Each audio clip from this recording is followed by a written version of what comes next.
Hey guys, tonight we step softly into a world lit by moonlight and warmed by firelight. Zulu country, sometime in the late 1700s, where bones are believed to whisper secrets and goats are not to be trusted. You're about to become the newest guest in a village where medicine is made from stories, and dreams are considered hard evidence. You probably wouldn't survive this trip if you actually went back in time. There are lions. And also, you don't speak Isai Zulu. You forgot your sandals. And frankly, you'd offend someone within the first 10 minutes just by smiling wrong. But lucky for you, this version of history is padded with comfort, quiet, and a rather dramatic goat who refuses to cooperate. So, before you get comfortable, take a moment to like the video and subscribe, but only if you genuinely enjoy what I do here. Let me know in the comments where you're listening from, and what time it is by you. I love imagining us all dozing off under the same sleepy stars. Now, dim the lights, maybe turn on a fan for that soft background hum, and let's ease into tonight's journey together. The air is velvet, warm, dry, and gently buzzing with the sounds of nighttime insects who clearly missed rehearsal but decided to perform anyway. You're standing at the edge of a low hill, somewhere in the soft belly of what is now KwaZulu-Natal, South Africa. Above you, the stars don't twinkle, they blaze, unapologetic. So many of them that it makes your city-trained brain feel like someone left the brightness turned up too high. The Southern Cross leans lazily in the sky, like it's considering bedtime too. Behind you, a narrow path winds its way back toward the coast. You've left behind the predictable world, traders with their wagons, salty port towns where English and Dutch and Portuguese voices argue over spices. You've walked far, maybe days. Ahead is something different. There's no village in sight, yet you hear it. Laughter carried on the breeze, the sudden bark of a dog who regrets it immediately, and the slow, rhythmic beat of a drum that doesn't seem urgent. It's a sound meant to tell stories, not start wars. You follow it. Grass brushes your legs. It's tall and golden, moving in slow waves as if the earth itself is sighing in its sleep. Somewhere out there, a beetle is going through something dramatic in the dark. He clicks and hisses, probably auditioning for something. You come to a wide clearing, dotted with round, beehive-shaped huts built from woven grass and mud. The largest one has smoke curling from its thatched top. It smells like wood and something herbal, minty, maybe. Not the kind of mint you'd find in a candy, but something sharper, more opinionated. And then, you see them. 3 figures seated on mats around a fire.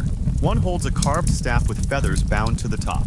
Another stirs something in a pot that may or may not be food.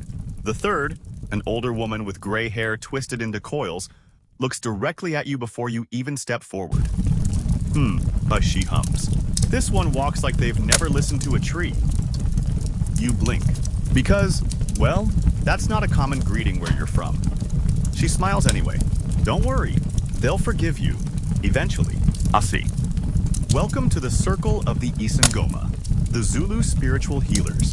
They've been waiting for you, not in any specific way, of course, but that's the nature of these things.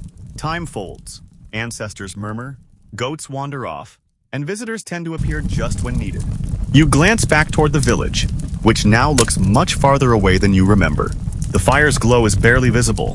The drums have stopped. Even the bugs have agreed to take a break. This place, she says, was once part of a trail where medicine people would meet in secret. No kings, no rules, just stories and smoke and bones. Sometimes they traded bark. Sometimes they just argued about how to fix a stubborn cough. You smile. You're starting to feel that same slow rhythm pulsing beneath everything. The way the ground exhales after sunset. The way the trees lean in to listen. You hear it now? She asks. You do, not in words, but in feeling. The wind is no longer random. It rustles certain leaves, then others, like it's passing notes between branches. She nods approvingly. Good, that means you're almost ready. For what? You ask. For the goat? She says, standing, obviously. You blink. She's kidding, right? She's not. You begin to head back, walking now through grass that seems to part just a little wider for you than before. The path feels different. You swear it wasn't this straight on the way here. Behind you, the herb bowl rests by the stone face. The carved expression seems to have changed ever so slightly. Maybe it's the moonlight. Or maybe you're just finally listening the way they do here. Whatever it is, it makes you feel strangely welcome. Even if there's a goat waiting for you, the village welcomes you back without ceremony, which is a bit of a relief. No dramatic chanting, no rain of flower petals, just the gentle sound of a wooden spoon knocking against a gourd and the comforting scent of something leafy being boiled into a potion you probably shouldn't ask too many questions about. The fire's still burning in the center, crackling like it knows secrets but won't gossip. The elder woman is exactly where you left her, cross-legged and quiet. Her eyes closed now, not asleep, but clearly browsing some internal library. She opens one eye when you approach and gives a nod that seems to say, "So, you didn't trip into the river. Good start." And then you hear it. The bleat.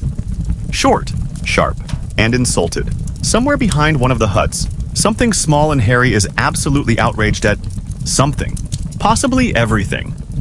The younger healer, the one who took you to the ancestor stones, has rejoined the circle.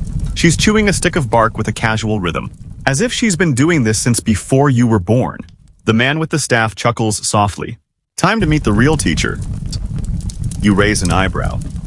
"Goat," he says, as if that explains everything. It does not. But you follow him anyway. Behind the central hut is a small corral made of bent tree limbs and old rope, and inside it stands the goat, tan and black with a white stripe down the nose, eyes like tiny marbles full of judgment, and a beard that looks far too wise for its age. It's staring at a gourd. Yes, a gourd. You can feel the tension between them. The gourd seems indifferent. The goat does not. This one, the man explains, was born under a crooked moon and immediately headbutted